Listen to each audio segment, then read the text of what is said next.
Okay, we're with Steph at the Bendigo Street action around the fact that there's public assets here that have been earmarked to provide support for people experiencing homelessness sitting unused. And a few weeks ago, Steph, with a few other women, was squatting in one of these buildings because out of the forced necessity of having shelter, they chose to stay in these spaces. Now, we know that last year Rosie Batty was, and the horror of her experience was used as political mileage, and the government talked a good talk about wanting to end domestic violence and family violence, but the reality on the street is that 87% of our sisters have been turned away from the YWCA because there ain't no funding available.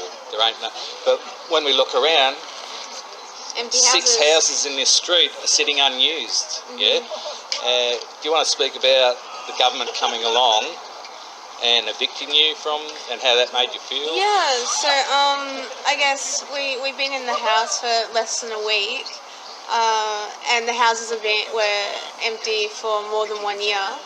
The properties were being maintained by a contractor's maintenance person who was the person that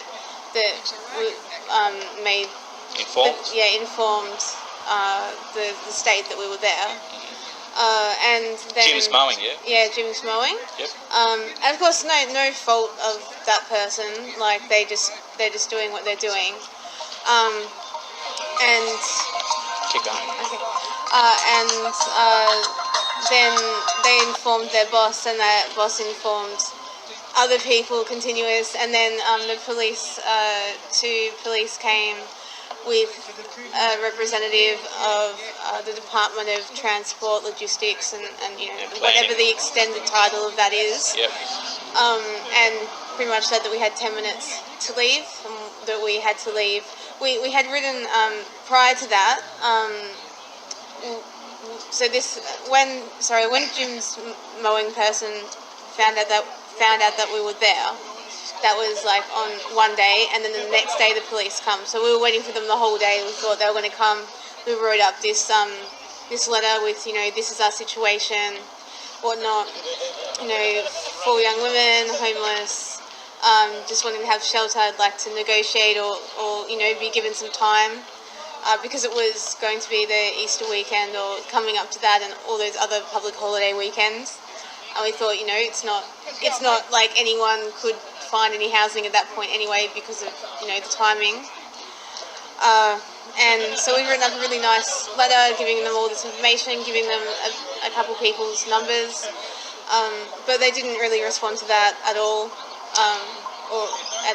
The government have an obligation to your human rights, and Article 25 of the Declaration of Human Rights, you've got a right to shelter. Article 3 or 5, you've got a right to safety. Yeah. When the government came along and evicted you from here, did they provide you with any alternative? Did they come along and say, here's some services available, here's some support? No, 10 minutes, get out. 10 minutes, get out. So they just chose a punitive role rather than anything else. A role that they're public servants, so they're here to serve the public. Yeah. And you're one of those. Yeah. Generally, when this sort of situation happens, maybe an outreach worker from one of the homelessness services will come out. But of course, realistically, there's 35,000 people on public housing waiting lists. The system isn't.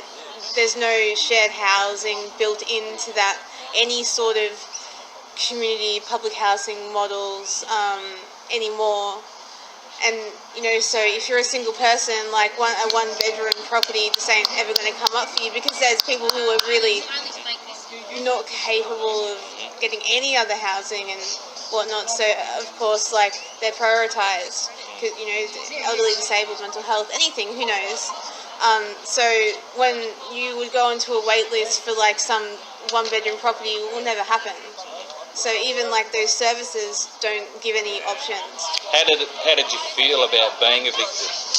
I guess we were expecting it, but on the other hand, it makes you quite annoyed and angry and upset because the houses are still empty. This is like 2 weeks later, 3 weeks later. They're still empty. They've been empty for a year. I believe they're just investment properties for them, because otherwise, why would you leave them empty?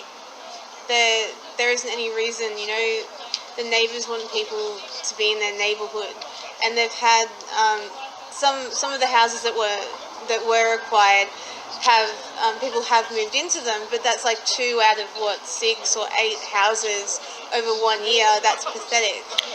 What are your thoughts about the action today and the amount of people that have turned up to sort of say something's really wrong here and it needs to change? I think it's really good.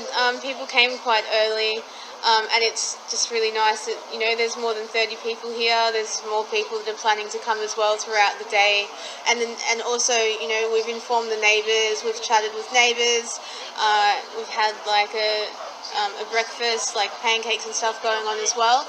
So it's not in any sense like an aggressive action. It's really just like informing people about what's happening. What would you say to people in power, people in positions of public service and public responsibility, about how they could meet your needs as a human? I always have this feeling that they should maybe try and understand the situation more, because people don't seem to see actually what's happening. They might see people waiting for housing, but what are they doing in the meantime? Like the house that we were living in didn't have any gas or electricity, it just had water. Like, we're not living in mansions, So I guess for people to be more aware of what's going on and how everything that's going on doesn't meet any of the needs. It's so evident in, of all these waiting lists of people living on the street. It's not a confusing situation. So I guess that they should prioritise better. But personally, that's not what the government has any interest in. Their interest is in to make money and to put people against each other and people not to work together. What are your thoughts about the mainstream media narrative that blame shifts from the systemic reasons why there's a growing number of people experiencing homelessness and blames people for being homeless and calls them aggressive beggars and a blight on the sea? Victim blaming. Yeah. Total, people get into certain situations, you can't judge them for that. Certain things happen for people in their lives, and just because someone ends up homeless, it's not, that's just the reality of life, and people deserve shelter and support and compassion. So there's no reason why anyone should look down on anyone else for being homeless. Do you think that the mainstream media play a negative role in shaping the community's perspective of people experiencing homelessness? Yeah. I think, if you watch the news or read the paper, it's always about, people who are drinking on drugs and stuff, and people have the luxury of doing those things in their own home. Sorry to put reality in people's faces. There's also, and if you have ever slept on the street, it's not a pleasant experience. If you have to do that every night, you would actually see why people turn to different substances or are really cranky or anything like that, or have antisocial behaviour, or are really just depressed or anything, because it's not friendly sleeping on the streets. There's this basic about fear. Yeah. And there's this fight or flight, or the lack of self-worth or the lack of self-belief that comes along with being marginalised. Yeah. Is that something that you can identify with?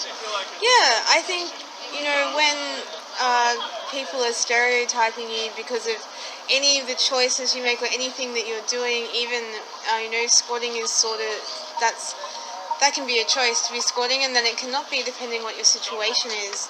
But still, with the point of being homeless, there's lots of people you can't discuss that with, because like, oh, why are you doing that? Oh, you work a bit, you do this. It's like, well, it's not as easy as it seems to get everything sorted out and to be around people who are safe, people who you trust, like Yep. those groups of people become very small when you're in certain situations. So there's a need for community.